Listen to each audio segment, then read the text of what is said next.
News maker Gaurav Vallabh है। मैं गौरव वल्लभ का सीधा रुख कर सकता हूं। गौरव वल्लभ जी, आपकी खबर पर चर्चाएं हो रही है, हेडलाइन बन रही है कि आपने ऐसा क्या कह दिया है।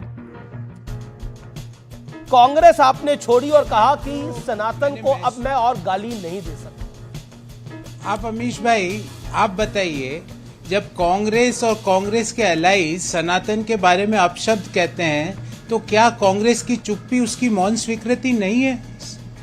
दूसरी बात अमीश भाई, जब से कांग्रेस ने भगवान श्री राम की प्राण प्रतिष्ठा का न्योता ठुकराया है, तब से मैं अब तक ना तो कांग्रेस के लिए कोई मैंने प्रेस वार्ता की, ना मैंने कोई टीवी अपीयरेंस की। मैंने प्रयास किया कि मैं कांग्रेस के सभी नेताओं को जाके कहूं कि पॉलिटिकल गुणा भाग से ऊपर ये एक तरह का पाप है, इस पाप से कांग्रेस को बचाओ। पर मेरी बात को उन्होंने नगण्य माना, गौण माना।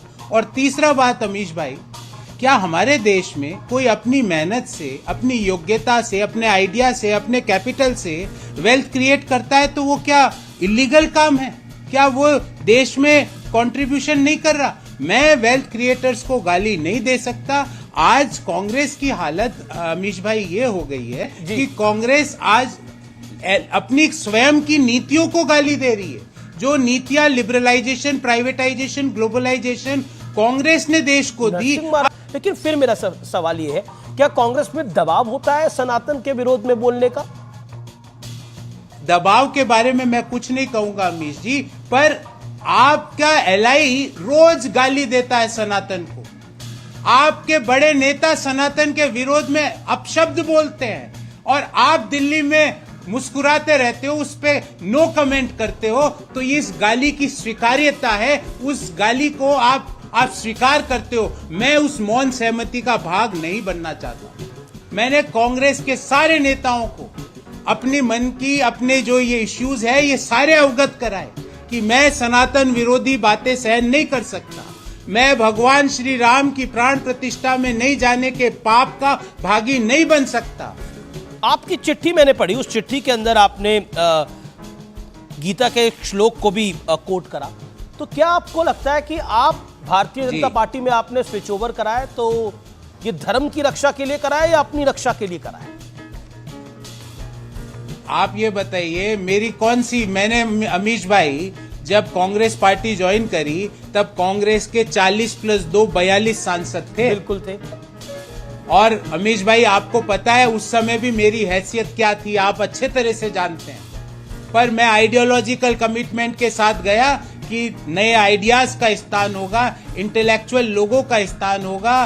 देश को आगे ले जाने के लिए एक सार्थक विपक्ष की जो भूमिका है, एक कंस्ट्रक्टिव क्रिटिसिज्म का जो काम है, वो कांग्रेस पार्टी करेगी, पर वो नहीं कर पाई। इससे पहले आचार्य प्रमोद कृष्णम ने आज भी ट्वीट किया कि मैंने कहा था ना, सनातन का श्राप ले डूबेगा, नोट करके रखिए राहुल गांधी। और उन्होंने मल्लिकार्जुन खड़गे को भी टैग। अभी कुछ देर पहले उन्होंने एक बयान दिया कि राहुल गांधी कांग्रेस को डुबा के ही मानेंगे, अब कांग्रेस का उदय नहीं हो सकता यहां से।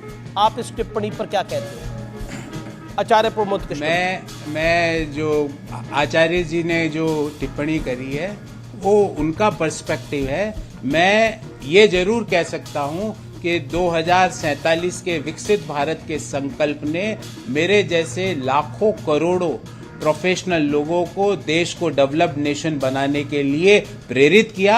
और अगर आप मेरे से पूछे तो मेरा सिंगल पॉइंट एजेंडा ये है कि 2047 जो डेवलप्ड नेशन की संकल्पना प्राइम मिनिस्टर मोदी जी की है, मैं उसमें एक गिलहरी जितना भी। आखिरी आपकी चिट्ठी का बड़ा बोल्ड लेटर है, जो हेडलाइन भी है, दिशाहीन है कांग्रेस। दिशाहीन क्यों है कांग्रेस पार्टी?